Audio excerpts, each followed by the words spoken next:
बिस्मिल्लाहिर्रहमानिर्रहीम। 13 की रात को मैं सबको दावत दे रहा हूँ गद्दाफी स्टेडियम के अंदर, जो हॉकी स्टेडियम है। मैं आज सबको दावत दे रहा हूँ कि आपने आना है, फैमिलीज़ ने, बच्चों ने, बुज़ुर्गों ने और ख़ास तौर पे मेरे नौजवानों ने। क्यों आना है आपने? क्योंकि हमने अपनी 75वीं सालगिरह को सेलिब्रेट भी करना है, जश्न भी बनाना है। उसके साथ साथ मैंने आपको अपने हकीकी आज़ादी के सफ़र पे लेके जाना है। उसके हम आखिरी मरहलों में पहुंच गए हैं।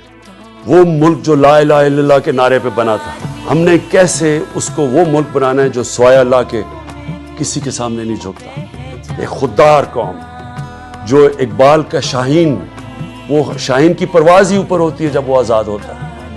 इसके लिए मैंने आप सबको दावत देनी है और आपने सब ने मेरे साथ शिरकत करनी है और इंशाल्लाह जश्न भी बनाएंगे और तय करेंगे कि हमने अपने जिस नज़रिए पे पाकिस्तान बना था उस नज़रिए पे पहुंचना कैसे। पाकिस्तान जिंदाबाद।